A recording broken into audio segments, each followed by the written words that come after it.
Hello guys, అందరికీ చాలా మందికి రిజ్యూమ్ ఎక్కడ చేసుకుంటే మనకి ఏటీఎస్ స్కోర్ అనేది ఇంప్రూవ్ అవుతుందో తెలియదు. ఫస్ట్ ఆఫ్ ఆల్ క్రోమ్కి వెళ్ళేసి ఓవర్లీఫ్ రిజ్యూమ్ టెంప్లెట్ అని సర్చ్ చేయండి. అక్కడ మనకి www.overleaf అని వస్తుంది కదా. అక్కడ యాక్చువల్లీ మనం రిజ్యూమ్ టెంప్లెట్స్ అని క్రోమ్లోనే సర్చ్ చేసాం కాబట్టి డైరెక్ట్గా మనకి టెంప్లెట్స్ అనేది ఓపెన్ అయిపోయాయి. బట్ వన్ థింగ్ అండి, ఇప్పుడు సపోజ్ మీరు సాఫ్ట్వేర్ అయి ఉండి బిజినెస్ రిలేటెడ్ టెంప్లెట్ యూస్ చేస్తే అది కరెక్ట్ కాదు. మీరు ఏది అంటే ఏ రిలేటెడో అదే సెలెక్ట్ చేసుకోండి. ఎందుకంటే ఇప్పుడు సపోజ్ నేను సాఫ్ట్వేర్ అనుకోండి, అక్కడ ఆల్రెడీ ఆ టెంప్లెట్లో నాకు రిలేటెడ్ ఉంటాయి అనమాట, లైక్ కోడింగ్ స్కిల్స్ అలా ఉంటాయి. అదే బిజినెస్ అయితే కోడింగ్ ఉండదు కాబట్టి చేంజ్ అవుతుంది.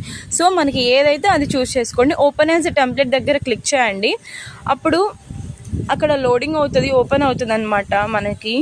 అండ్ అక్కడ కోడింగ్లో ఉంటుందండి ఓవర్లీఫ్ అనేది. ఓవర్లీఫ్ కోడింగ్లో ఉంటే చాలా కష్టం, చాలా మందికి తెలియదు. బట్ అర్థం చేసుకుంటే మాత్రం ఇది చాలా ఈజీ, ఓవర్లీఫ్లో రిజ్యూమ్ ఎలా చేసుకోవాలో.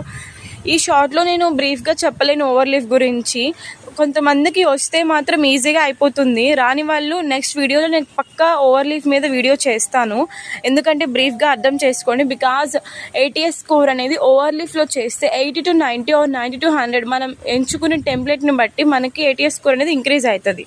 సో ఎవ్రీవన్ అందరూ ఖచ్చితంగా రిజ్యూమ్ అనేది ఓవర్లీఫ్లో కానీ. అండ్ నెక్స్ట్ టాపిక్ చెప్తానండి, క్యాన్వాలో కూడా ఎలా చేయాలో చెప్తాను. అండ్ క్యాన్వాలో చేయాలి. అండ్ సెకండ్ వన్ క్యాన్వా అని చెప్పాను కదా. క్యాన్వా రిజ్యూమ్ టెంప్లెట్ అని క్రోమ్లో సెర్చ్ చేయండి. అక్కడ మనకి ఈజీగా వెబ్సైట్ కనిపిస్తుంది. ఆ వెబ్సైట్ ఆల్రెడీ మనం ఏమని సెర్చ్ చేసాం, క్యాన్వా రిజ్యూమ్ టెంప్లెట్స్ అని సెర్చ్ చేసాం కాబట్టి మనకి అవే అపియర్ అవుతాయి అక్కడ. అండ్ నాకు ఇక్కడ నెట్వర్క్ స్లో ఉంది కాబట్టి లేట్గా అప్లోడ్ అవుతున్నాయి.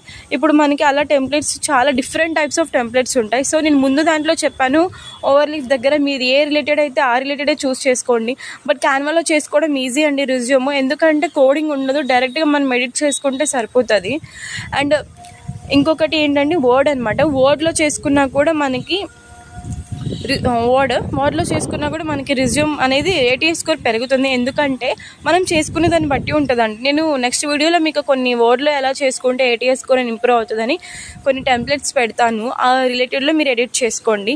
గాయ్స్ అస్సలు సపోర్ట్ రావట్లేదు, మీరు సపోర్ట్ చేస్తే నేను మంచి కంటెంట్ పెడతాను. నాకు వీడియో క్లారిటీ లేదా అలాంటివి కూడా చెప్పండి, నేను నెక్స్ట్ వీడియోలో డెఫినెట్లీ పోస్ట్ చేస్తాను.